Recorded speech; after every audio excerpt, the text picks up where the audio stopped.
To any or all of you, when you have a game that has so many ebbs and flows, the team that stands tall and does the most wins games like this, how important is it to win a game like this as you keep moving forward as a side?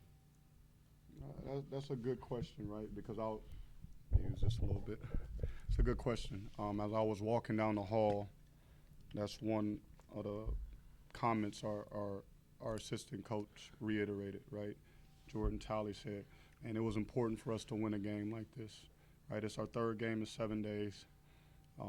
We played a team who we probably gave up a couple open ones too early, so they got it going. But look, that's them, right? They've done that throughout the course of the season. They're a really good shooting team. Offensively, they can spread you in different alignments. So it was a battle to try to, stop the penetration in the drives and the kicks. And I thought we handled ourselves the right way. We focused in on the defensive end, right? We didn't do a great job of making them miss because they made some tough shots. I thought they made tough shots and tough plays throughout the game, but we turned them over. So I thought our ball pressure, right, that's where it really shined and how many times we turned them over. We turned them over 16 times. And then I thought we rebounded the ball in key moments in that game pretty well. But overall, right, the poise to take those punches and come down and run good offense and share the ball and step up and make big shots and then continue to defend. Sometimes as well as you play, it may only be a couple possessions here or there, and we won those tonight or today. Terrance, I've got unofficially you scored 16 straight points. I don't know if that's right or not. I'm not too smart about it. But what do you feel in that moment? You were as big a part of this win as anybody, getting hot like that. I just when I see one go in, I think I got the ability to like make a bunch in the furry, like when I'm feeling it. So I appreciate my teammates for getting me the ball, and I'll just make big time shots. So. Yeah, just kind of following up on that. Was it like a concerted effort from you going into the second half to score and kind of be more aggressive in driving, or did it just kind of come to you in the second half? No, I just let the game come to me, and then once I'm feeling it, then I'm feeling it.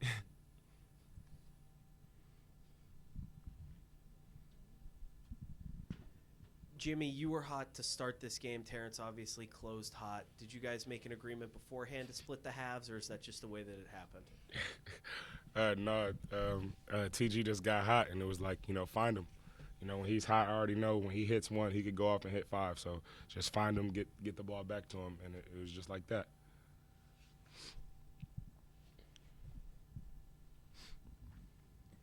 It's easy when things don't go well for it to linger, but you mentioned the 3 in 7 days. It's not just 3 in 7 days, it's 3 wins in 7 days. How contagious is winning, and what is the line between enjoying that win and focusing on business? Look, it's tough to win, so you have to celebrate it in the right manner, right? These guys, they need to feel rewarded for their efforts, right? So that's a responsibility of our staff to make sure that we recognize and not only just the scoring, right? There's a lot of pieces to the puzzle, right? Brandon Hall's defense tonight, that last rebound Jakob grabbed, our communication, Will was talking every possession. So we have to make sure, like, when you win, right, and even in losses, right, you still have to find some, like, what do they say, like a silver lining, right? You still have to make sure these guys recognize, because there's small wins and victories throughout the game. But as it comes to the whole, right, we take this moment and we know how to flush it, right? That comes with the winning. So, hey, we can enjoy this for the moment, but I think I'll give them a day off here, and then it's back to work, right? And even in that day off, they have to start to recover with their minds, right? And how do they prepare and start to think about, okay, what can we do next, right? Because I'm gonna text some of them, I'm gonna call them, and you know, we'll talk a little bit of basketball possibly, but like how can we challenge ourselves to what's the next thing we can do and be better at. So I think you just got to continue to stay hungry overall, right? We can't get hung up on how many we've won in a row because there's another game coming. Drew, how do you prepare for this team without Castro? Do they become a completely different team? We were talking earlier out on the sideline there, and someone mentioned, well, they probably wouldn't have been jacking so many threes. Is that right? Did you have to prepare for a different mentality? Well, they're going to shoot the three, Castro or not. I think what Castro brings, right, is an interior presence that was, you know, he was one of the better post players throughout this conference, right? In his rebounding efforts, I think he's almost averaging a double-double, and he's a big-time athlete around the rim on both ends of the floor. So they're trying to find their way. I think they're missing some elements, but as the game goes, like Caputo's a good coach, man, and you know, practice game by game, you could tell he's working through some things, trying to find some lineups, and the backup big Hunger, right? I think of course he's getting more minutes, so he's trying to find his spots. But as far as the threes go, they're going to take those threes, right? 30, 35. They feel comfortable taking them, right? So I don't think that was a huge adjustment. This is for any of you three. The crowd was pretty loud today at numerous moments. Just kind of talk about how that feeling is as a player and even as a coach, and how that helps elevate your play in a back-and-forth game, help you guys come out on top. I think the crowd was great, and they definitely brought a lot of energy to the gym. And I think there was a certain point in times where we fed off their energy, and we just kept going, kept scoring, and we were hot, and they were picking us up. So it was great to have them there.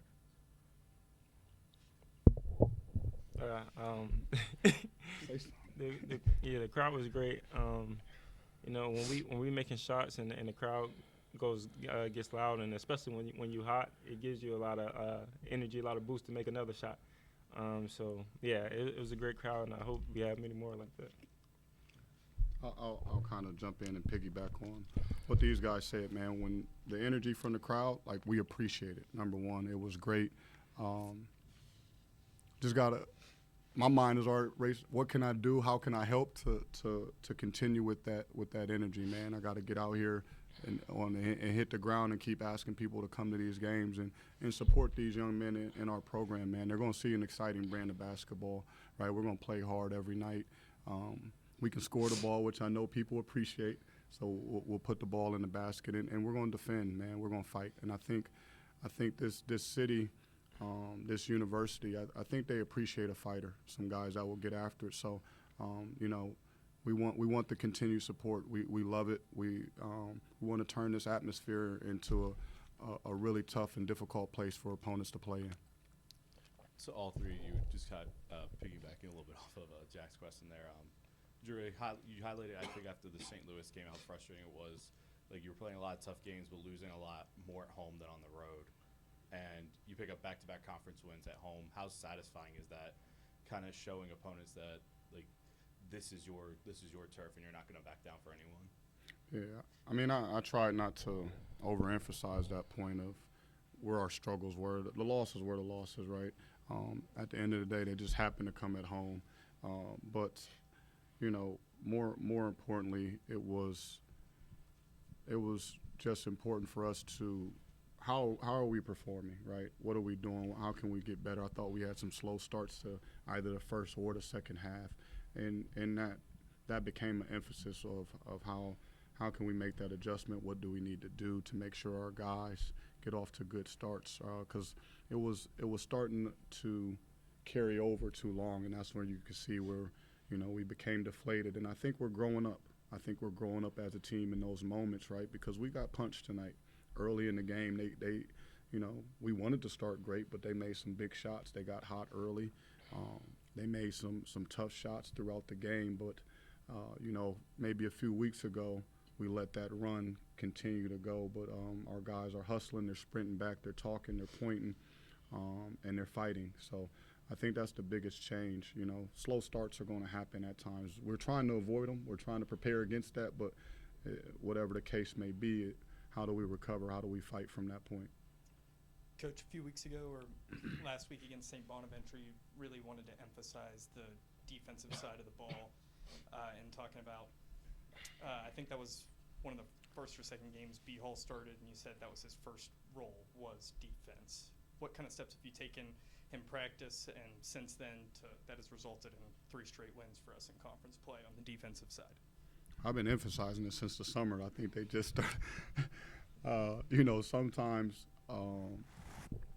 the understanding of how to win, right? Because you can look, the scoreboard is gonna go up, right? So sometimes you think it's all scoring that's going to carry us to victory, and I thought we were just relying on that too much, and we didn't quite understand what it really takes to win games, and that's where we were at fault. But we're, like I said, we're growing, we're learning, right? And we just continue to emphasize where we won the game, right? And everyone will notice TG's 27 and maybe 16 in a row, which is a tremendous effort. I won't take away from you for that. But listen, it comes down to getting those stops, right? It comes down to, like I said, that Jakob Netch's rebound, right? Alex Williams, Alexander, that's what his grandmother calls him. When he chased down the rebound in the corner, that was the first one we grabbed in the stop. Those are the plays. They trigger everything, because now we got to stop, and now we're empowered to go on the other end and score, maybe take advantage of a mismatch here or there. So, you know, the insertion of Brandon Hall, he's an elite defender, right? He can really guard. He's bought in. He's tough. He's aggressive. He continues to, like I said, to spark us. He's been great so far in the games that he started. Coach, there was a stretch around the 10 to 6 minute mark where there was no stoppage, and this is when Jimmie was on the bench.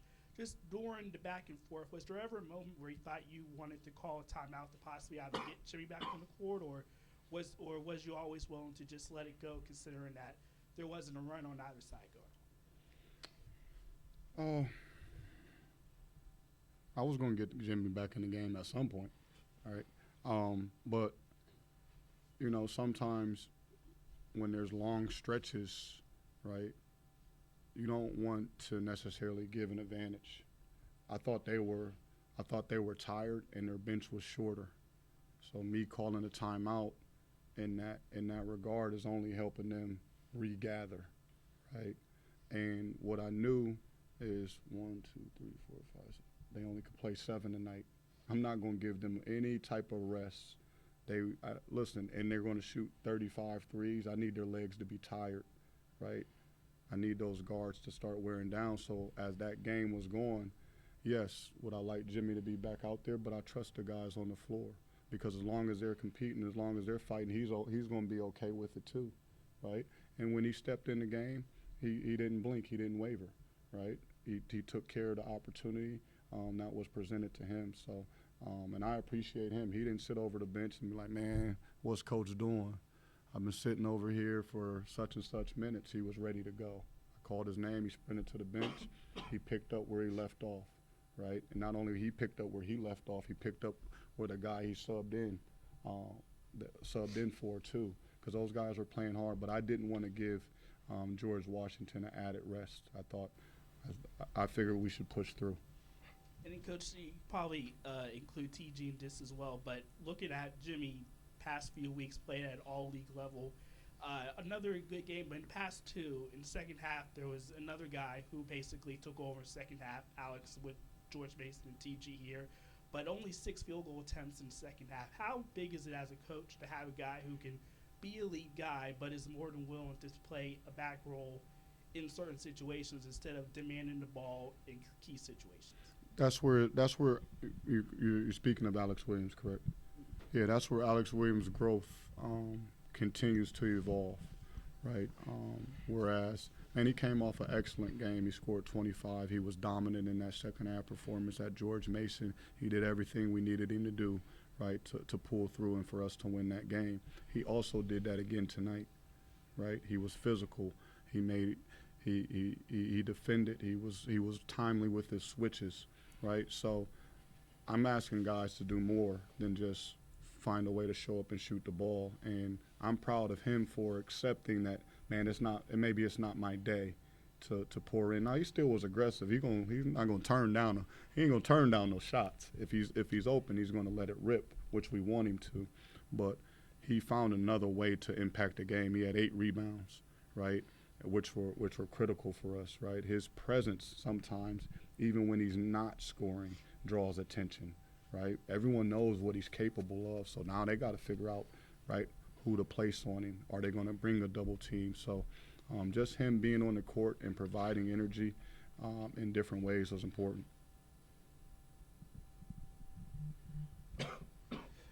Drew, another guy that made the most of an opportunity. Steph had his name called for several minutes at George Mason, and the segment you put him in today kind of neutralized things down low. How much does that just show to keep fighting in practice, and also how much does it show that there's still a lot to fight for role-wise here in February? That's the reason why he's playing. He has practiced so hard and so well that I can't just leave him over there. I gotta give that young man an opportunity. And when he goes out there, he gives me every ounce of what he has. So he probably, I don't even know the stretch of games that he didn't play in, right? I would have to go back and look at it. I'm sure he knows. But he's been unbelievable. He's constantly up on the bench. He's talking. He's bringing juice there. And it's like I'm never surprised at how he's ready when he goes in the game. And I like his effort again tonight. He pulled down some offensive rebounds. He's physical. He's big. And he just continues to press me, right, all right, I may have to play this guy some more, right, because he continues to execute at a high level. And listen, we have standards of what we go, of what we follow every day, and he's living those out. So big shout out to Steph. Although he played just a few minutes, it was how he handled his opportunity. That's more important. Thank you, gentlemen. Thank you, guys. Thank you.